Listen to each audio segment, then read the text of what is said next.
When, nearly 60 years ago, Senator Joe McCarthy and the Republicans conducted their figurative witch hunt, it had perhaps only one redeeming value. They never actually called anybody a witch. In our third story in the countdown, not so for an evangelist so closely tied to the Republican vice presidential nominee that she gives him partial credit for making her governor of Alaska.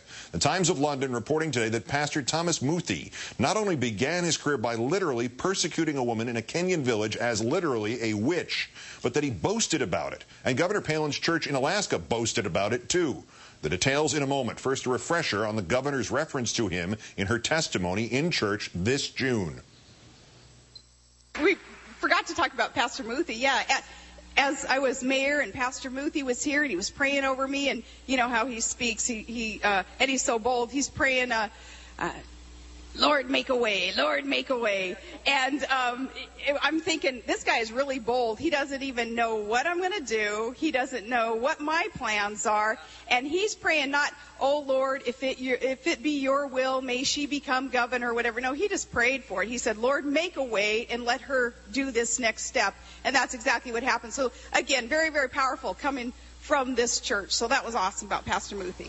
The Times of London assembling previous reporting on Pastor Muthee. He is an African evangelist who founded the World Faith Church, also known as the Prayer Cave, in Kiambu, Kenya in 1989. He did so after, he says, he and his late wife were called there by God because there was demonic presence in the town, being blamed for a number of fatal car accidents, among other ills. In a trailer for his evangelical video, Muthee tells how he found the source of that bad spirit. We prayed, we fasted, the Lord showed us a spirit of witchcraft resting over the place. According to the Christian Science Monitor, 6 months of praying and research led him to a local named Mama Jane. She allegedly was involved in fortune-telling and therefore responsible for what plagued Kiambu. Pastor Muthee publicly declared that she was a witch and gave her a choice: be saved or leave town. First, she stayed. Then Muthee held a crusade. 200 people joined in his grocery store basement prayer sessions. Mama Jane became a pariah. People panicked. Police raided her home. Somebody shot a snake thought to be a demon.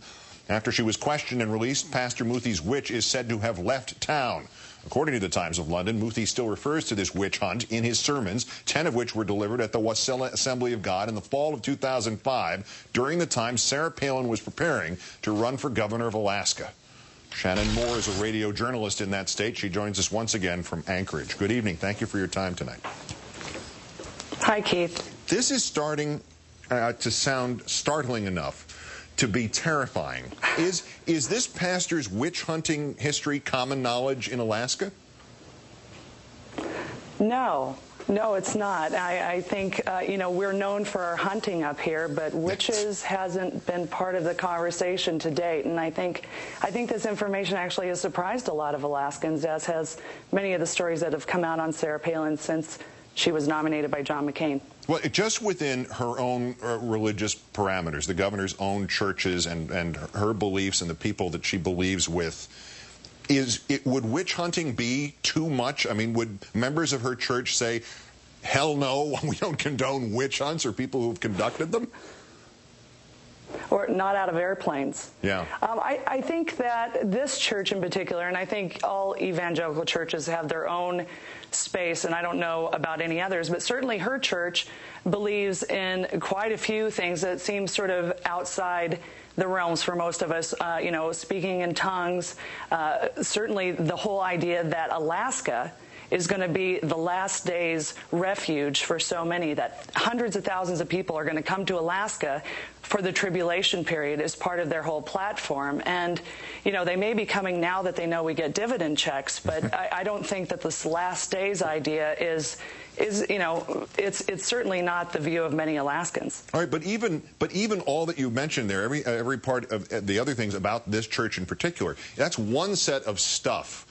Over here is witch hunts. Witch hunts have a very bad reputation, right, and deservedly so in this country. The last place where we had a major series of them 300 years ago, that part of the community changed its name to avoid association with the rest of the community. Changed its name from Salem to Braintree. Is this specifically would this be as alarming to people there and to even people in that church as it would seem to be to the average American? I think that this church in particular, they embraced him. They knew what this pastor's record was. He ran on the fact that he had, chased a witch out of a town, and that he was able to do this sort of spiritual warfare, which is something that they talk about a lot at this church. Spiritual warfare, that they're able to go into communities and really target the demonic areas and pray over them, and then actually change their crime statistics. So this is all part of the belief system that this church has put out, and it's pretty far-fetched, I think, to many of us. I think that we would actually want to put more cops on the street.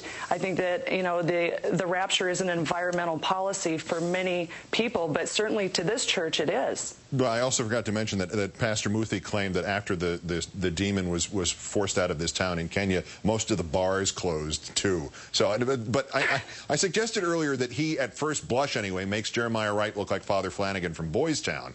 As governor, has Mrs. Palin been questioned about this man, her association with him, and specifically this one topic of witch huntery?